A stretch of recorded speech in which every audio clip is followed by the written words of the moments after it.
Hello दोस्तों, तो कैसे हैं आप? उम्मीद है ठीक ही होंगे। स्टोरी शुरू करने से पहले बता दूं कि अगर आपको स्टोरी अच्छी लगे तो चैनल को लाइक और सब्सक्राइब के बटन को दबा के बेल के ऑप्शन पे जाके ऑल के बटन को ज़रूर दबाएं, ताकि जब भी मैं वीडियो अपलोड करूं तो सबसे पहले आपके पास पहुंचे। तो स्टोरी शुरू करते हैं। रात का समय था। आसमान में बूंद बूंद बादल इकट्ठे हो रहे थे और चांद का कोई नामो निशान नहीं था। हवा ऐसी थी कि लगता था जैसे खुद में कुछ कह रही हो, कोई चेतावनी दे रही हो। गांव के बाहर पुराने जंगल के किनारे एक पुरानी हवेली खड़ी थी, बिल्कुल वीरान, दीवारें दरारों से भरी और खिड़कियां जैसे खाली आंखें। लोग कहते थे कि उस हवेली में रात के समय किसी की भी आवाज नहीं आती, लेकिन कभी-कभी अगर ध्यान से सुनो तो किसी के कदमों की आवाज आती है जो खुद ब खुद बंद हो जाती है। 4 दोस्त आकाश, रोहित, सीमा और निखिल अपने बाइक पर गांव की पक्की सड़क छोड़कर उस जंगल की ओर बढ़ रहे थे। आकाश ने मुंह बनाया, यार इतनी रात को यहाँ क्यों आना पड़ा? सच में डर लग रहा है। रोहित हंसा, लेकिन उसकी हंसी में थोड़ी बेचैनी थी। अरे डर किस बात का, बस कहानी सुनाने आए हैं, हवेली तो बस खाली है। जैसे जैसे वो हवेली के करीब पहुंचे, हवा और ठंडी होने लगी। पत्तों की खड़खड़ाहट, पेड़ों की खनखनाहट और कहीं दूर बिजली की हल्की चमक। सीमा ने साइकिल का टॉर्च निकाला और उसे हवेली की ओर मोड़ा। हवेली का दरवाजा अपने आप खुला हुआ था, लकड़ी जर्जर की, और उसे हल्का सा धक्का देते ही एक कर्कश आवाज हुई। अंदर घुसते ही चारों की सांसें तेज हो गई। हवेली के अंदर कुछ भी नहीं था, सिर्फ धूल, जालीदार पर्दे और पुराने फर्नीचर के टुकड़े जो सालों से हिलाए नहीं गए थे। निखिल ने धीरे से कहा, सुनो, मुझे लगता है कोई ऊपर से देख रहा है। लेकिन जैसे ही उसने आवाज की, एक हल्की हवा चली और दरवाजे का ताला खुद ही बंद हो गया। चारों को एहसास हुआ कि अब पीछे लौटना आसान नहीं है। आकाश ने धीरे से कहा, चलिए ऊपर चलते हैं, शायद हमें ऊपर कोई सुराग मिले। चारों ने सीढ़ियों की ओर कदम बढ़ाए। हर कदम के साथ लकड़ी की सीढ़ियां चरमराईं और ऐसा लग रहा था जैसे हवेली खुद उन्हें देख रही हो। जैसे ही वे ऊपर पहुंचे, एक लंबा गलियारा सामने आया। दीवारों पर पुराने चित्र लगे थे, लेकिन जैसे ही चारों ने उन्हें देखा, चित्रों की आंखें, हाँ आंखें, जैसे जिंदा हो उठी। सीमा ने हिम्मत करके कहा, ये तो असंभव है। लेकिन तभी पीछे से हल्की फुसफुसाहट सुनाई दी, कोई नाम ले रहा था। चारों ने एक दूसरे की तरफ देखा। आवाज धीमी थी, पर किसी ने सच में नाम लिया था। रोहित ने कहा, शायद हमारी कल्पना है। लेकिन जब उन्होंने एक तस्वीर के पास झुका, वहां धूल पर ताजा पैर के निशान थे, और ये निशान उनके कदमों की तरफ बढ़ रहे थे।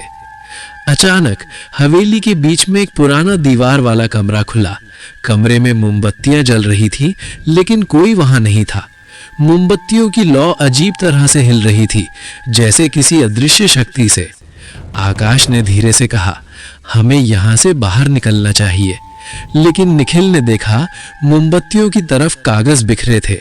सभी कागजों पर सिर्फ एक शब्द लिखा था, जाओ मत। और तभी हवेली के ऊपर से एक धीमी लंबी चीख आई, बिल्कुल मानो कोई चिल्ला रहा हो, लेकिन आवाज दूर से आती हुई पास हो गई। चारों की धड़कनें तेज हो गईं, सीमाएं धुंधली हो गईं, और अचानक हवेली की खिड़कियों से हवा के साथ कुछ हल्का सा हिल रहा था। एक सिलुएट जो दूर से देखने पर इंसान जैसी आकृति लग रही थी। चारों ने अपने मन में तय किया कि ऊपर जाकर देखना ही पड़ेगा। जैसे जैसे वे ऊपर की ओर बढ़े, हवा और भी ठंडी होती गई और हवेली की दीवारों से अजीब आवाजें आने लगीं, कुछ कुछ फुसफुसाहट, कुछ कुछ चीख जैसी। वे पहुंचे हवेली की सबसे ऊपरी मंजिल पर। वहां सिर्फ एक बड़ा कमरा था। कमरे में प्रवेश करते ही चारों ने देखा, कमरे के बीच में पुरानी कुर्सियां और मेज लगी थी, लेकिन मेज के ऊपर एक पुरानी डायरी रखी थी। रोहित ने उसे उठाया और जैसे ही वो खुली, हवेली के दरवाजे अपने आप बंद हो गए। डायरी में लिखा था, जो इसे पढ़ेगा वो हवेली की कहानी का हिस्सा बन जाएगा और अब हवेली ने तुम्हें चुन लिया है। चारों के चेहरे पर डर साफ था। जैसे ही उन्होंने और पढ़ने की कोशिश की, कमरे की हवा अचानक ठंडी और स्थिर हो गई। मोमबत्तियों की लौ बुरी तरह हिलने लगी और कहीं दूर से एक हल्की हंसी सुनाई दी, एक हंसी जो सिर्फ हवेली में गूंज सकती थी। निखिल ने फुसफुसाया, हम अब बाहर नहीं जा सकते। आकाश ने धीरे से कहा, यह केवल शुरुआत है। और जैसे ही वे आगे बढ़ने लगे, हवेली की दीवारों में छिपी कुछ परछाइयां धीरे धीरे उनके चारों ओर इकट्ठा होने लगीं, जैसे कोई उनके चारों ओर घेराबंदी कर रहा हो। रोहित ने धीरे से कहा, क्या ये परछाइयां हमें देख रही हैं? सीमा ने अपनी सांस रोकी और टॉर्च की रोशनी डायरी से हटाई। तब उन्होंने देखा दीवार पर किसी की आंखें चमक रही थीं। हाँ, सिर्फ आंखें, पूरी शक्ल नहीं, पर वो आंखें हर किसी की हर हलचल को पकड़ रही थीं। निखिल ने कांपते हुए कहा, हमें अब तुरंत बाहर निकलना चाहिए। लेकिन आकाश ने महसूस किया हवेली ने अपने दरवाजों और खिड़कियों को बंद कर लिया था। वहां से कोई रास्ता बाहर नहीं था। चारों ने धीरे धीरे कमरे में चारों तरफ देखा। कुर्सियों के नीचे, मेज के पास और दीवारों के कोनों में धुंधली आकृतियां जमी हुई थीं। उनके पास बढ़ती हुई आवाजें, फुसफुसाहट, धीमी हंसी और कभी-कभी तेज चीख। रोहित ने डायरी के अगले पन्ने पलटे और उसमें लिखा था, जो इसे पढ़ेगा उसका डर हवेली के अंदर हमेशा गूंजेगा और डर उसे उसके अपने अतीत से जोड़ेगा। सीमा ने डर के मारे कहा, अरे यार, ये हवेली, ये सिर्फ खाली जगह नहीं है, ये जिंदा है। तभी कमरे के बीच में रखी मेज खुद ही हल्की हिलने लगी। कुर्सियां अपने आप खिसक रही थीं। चारों ने पीछे हटने की कोशिश की, लेकिन फर्श पर पैर पड़ते ही धूल की परत उड़ गई और हवा में एक घिनौनी गंध फैली। निखिल ने धीरे से कहा, हमें साथ रहना पड़ेगा, अलग नहीं होना। जैसे ही उन्होंने हाथ मिलाया, परछाइयां अचानक उनके चारों ओर गोल घेरे में आ गईं। उनकी हर हलचल के साथ परछाइयां भी झूम रही थीं। आकाश ने हिम्मत करके कहा, चलो डायरी को फॉलो करते हैं, शायद इसमें कोई रास्ता लिखा हो। चारों ने धीरे धीरे डायरी के अगले पन्ने पलटे। वहां लिखा था, यदि तुम भागना चाहते हो तो तुम्हें पहले हवेली का सबसे गहरा रहस्य जानना होगा। तभी कमरे का तापमान अचानक गिर गया। उनके सांसें धुंधली हो गईं और हर शब्द जैसे धुंध में खो गया। सीमा ने देखा, एक कोने में पुरानी दराज धीरे धीरे खुल रही थी। दराज के अंदर एक सिलुएट था। हाँ, कोई इंसान नहीं, परंतु किसी इंसान जैसी आकृति। और उसने अपनी आंखें, जिनमें सिर्फ काली गहराई थी, चारों पर टिकाई हुई थीं। रोहित ने फुसफुसाया, ये क्या है? और तभी हवेली की सबसे ऊपरी छत से एक आवाज आई, धीमी, खड़खड़ाती, लेकिन हर शब्द साफ था। तुम यहाँ केवल मेहमान नहीं, अब तुम इसके हिस्से हो। चारों ने महसूस किया कि हवेली सिर्फ उन्हें डराने नहीं आई, ये उन्हें अपने अंदर शामिल करने आई थी। आकाश ने धीरे से कहा, हमें रहस्य ढूंढना होगा, तभी बाहर निकल पाएंगे। लेकिन निखिल ने पीछे देखा। दरवाजा बंद था, खिड़कियां जमी हुई थीं और परछाइयां अब तक उनके हर कदम को ट्रैक कर रही थीं। तभी हवेली की दीवारों में दरारों से हल्की रोशनी निकली। रोशनी ने दीवारों पर पुराने चित्रों को जीवंत कर दिया। पुरानी परछाइयां अब हंस रही थीं, चीख रही थीं और एक तरह से उन्हें हवेली की ओर खींच रही थीं। सीमा ने फुसफुसाया, हमें डायरी में कोई सुराग ढूंढना होगा, वरना। लेकिन तभी कमरे की हवा में हल्की सी ठंडक ने उन्हें जकड़ लिया और चारों को लगा कि उनके शरीर खुद ब खुद किसी अदृश्य शक्ति की ओर खींच रहे हैं। डायरी के अगले पन्ने पर लिखा था, जो डरता है वो हवेली का हिस्सा बन जाता है, जो साहसी है वही रहस्य जान पाता है। और चारों ने महसूस किया, अब या तो वे हवेली के रहस्य को जानेंगे या हमेशा के लिए हवेली की परछाइयों में खो जाएंगे। चारों ने डायरी के शब्दों को पढ़ा और महसूस किया, अब कोई पीछे हटने का रास्ता नहीं है। हवेली के हर कोने से फुसफुसाहटें और हंसी उन्हें घेर रही थी। दीवारों की दरारों से छायाएं बाहर निकलकर उनके चारों ओर घेर रही थीं। निखिल ने कांपते हुए कहा, ये हमारे डर हैं, हमारी यादें, हमारे सबसे छिपे हुए भय। और तभी हवेली की दीवारों पर पुराने चित्र बदलने लगे। पहले जो मासूम चेहरे थे वे अब डरावने विकृत चेहरे में बदल गए। आकाश ने देखा, चित्रों में वही डर था जो उसने बचपन में महसूस किया था, वही परछाई जो उसे हमेशा डराती रही थी। सीमा का सामना हुआ, उसकी पिछली गलती जिसे उसने किसी से साझा नहीं किया था, अचानक चित्रों में जीवंत हो गई। एक परछाई उसके सामने आई और धीरे धीरे उसकी आंखों में झांकने लगी।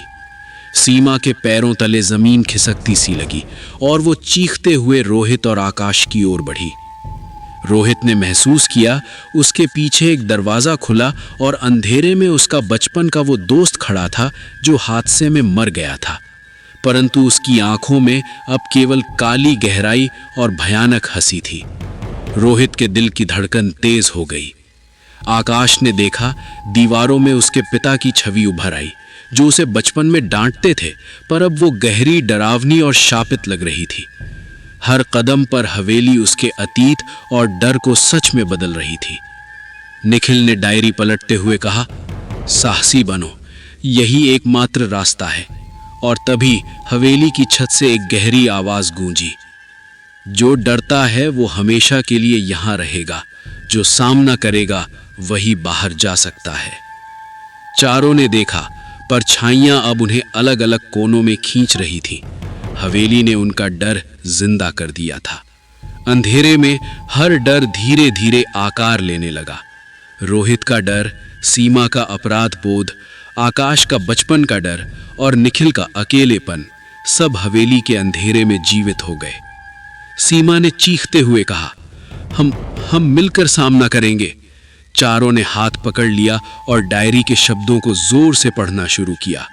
हम डर के आगे खड़े हैं, हम हवेली के हिस्से नहीं बनेंगे। जैसे ही उन्होंने ये कहा, परछाइयां ठिठक गईं, हवेली की दीवारें हिलने लगीं, पुरानी तस्वीरों की आंखें मंद पड़ गईं, मोमबत्तियों की लौ स्थिर हुई और फिर हवेली की छत से एक तेज रोशनी निकली। परछाइयां धीरे धीरे गायब हो गईं। डर अब केवल हवा में गूंज रहा था। चारों ने देखा, दरवाजा धीरे धीरे खुल रहा था।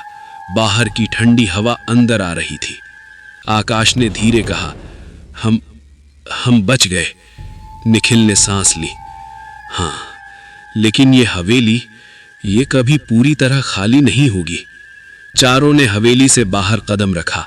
रात अभी भी काली थी, पर अब हवा में डर नहीं बल्कि राहत थी। हवेली पीछे छूट गई, लेकिन उसकी परछाइयां अब भी कहीं भीतर उनके दिमाग में जिंदा थी। रोहित ने डायरी को आखिरी बार देखा। उस पर लिखा था, जो सामना करता है वही मुक्त होता है, लेकिन याद रखो, हवेली हमेशा तुम्हें देखती रहेगी। चारों ने एक दूसरे की ओर देखा। उनके चेहरे पर थकान, डर और राहत सभी मिश्रित थे। और जैसे ही उन्होंने बाइक की तरफ कदम बढ़ाया, हवेली के ऊपर से हल्की फुसफुसाहट आई।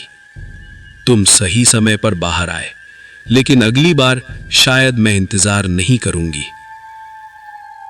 और चारों दोस्तों ने कभी नहीं भूला उस रात की हवेली, जो केवल दीवार और लकड़ी नहीं थी, बल्कि उनके डर का जीवित रूप थी।